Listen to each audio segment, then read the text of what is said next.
Un certain nombre d'étudiants étrangers sont pris au piège et leur titre de séjour n'est pas renouvelé. Et non seulement c'est pas renouvelé, mais en plus ils reçoivent une OQTF, une obligation de quitter le territoire français. Alain Moncam, avocat au barreau de Paris.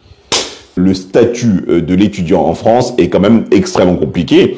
Il doit se battre pour pouvoir subvenir à ses besoins, il doit se battre pour pouvoir assister aux cours et réussir en fin d'année. Il doit se battre pour renouveler son titre de séjour, ce qui n'est pas du tout évident compte tenu du comportement des préfectures qui ne donnent pas de rendez-vous pour pouvoir retirer, déposer ou retirer le titre de séjour. Ça dépend des préfectures. Une fois qu'il a fini son cursus, l'étudiant, il doit une nouvelle fois se battre pour pouvoir trouver un emploi. Voyons ensemble comment on fait pour obtenir un titre de séjour étudiant. Nous avons en fait la voie principale qui est de venir en France avec un visa long séjour d'étudiant. Désormais, la France a fusionné les procédures pour solliciter le visa long séjour étudiant. Le site Études en France, vous pouvez vous inscrire dans une université ou une école via ce site Études en France, et également vous pouvez donc solliciter, avoir le rendez-vous pour pouvoir solliciter un visa long séjour. Donc sont concernés par la procédure Études en France le Bénin, le Burkina Faso, le Burundi, le Cameroun, les Comores, le Congo Brazzaville, Côte d'Ivoire, Djibouti, Éthiopie, le Gabon, Ghana, Guinée, Kenya, Madagascar, le Mali, l'île Maurice, la Mauritanie, Niger, Nigeria, République du Congo démocratique, Sénégal, Tchad, Togo, ainsi que d'autres pays. Quand vous entrez, donc vous allez sur le site Études en France, vous créez votre compte. Alors, il y a deux cas de figure. Ou bien, vous avez pu déjà, directement par vous-même, obtenir une admission, une inscription dans une école.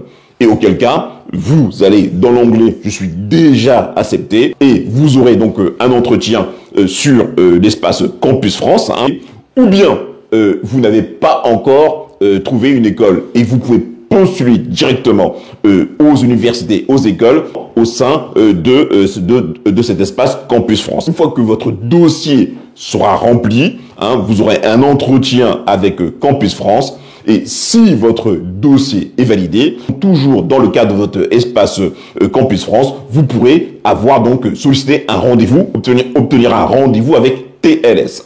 Je rappelle que TLS, donc c'est l'organisme qui permet de récolter votre demande de visa long séjour, donc l'ensemble des documents physiques, l'ensemble des documents papier pour votre demande de visa long séjour, et qui fait l'intermédiaire en fait avec le consulat ou l'ambassade dans votre pays. Et c'est également via TLS que vous avez le résultat, vous avez donc le résultat concernant votre visa long séjour, ou bien c'est accepté, ou bien c'est refusé. Vous devez justifier de 615 € par mois pendant la durée de vos études. Une fois que vous arrivez en France, qu'est-ce que vous devez faire? Vous devez, souvenez-vous, vous devez dans les 3 mois valider ce visa. Vous avez 3 mois pour valider le visa long séjour, et à la fin de votre visa long séjour, vous êtes censé avoir votre titre de séjour étudiant. Il faut justifier d'une inscription dans un établissement public ou privé d'enseignement supérieur, ou bien dans un organisme de formation, et pareil, justifier de 615 € mensuels. Vous pouvez donc en justifier ou bien par la prise en charge d'un tiers, ou bien par des attestations bancaires que vous avez, ou bien vous pouvez également justifier par des bulletins de paye. C'est-à-dire que vous êtes en France, vous travaillez, n'oubliez pas que vous avez un plafond d'heures annuelles, c'est 60% de la durée annuelle de travail. C'est donc en gros 20 heures par semaine. Concernant donc l'obtention ou le renouvellement du titre de séjour étudiant, alors là, vous avez en fait 3 critères qui sont importants. 3 critères importants. L'assiduité au cours. Premier critère. Deuxième critère, la progression dans le cursus. Deuxième critère. Troisième critère, si jamais ça vous arrive, la cohérence des changements. Donc ça, c'est les 3 critères qui sont extrêmement importants pour renouveler un titre pour obtenir ou renouveler un titre de séjour étudiant.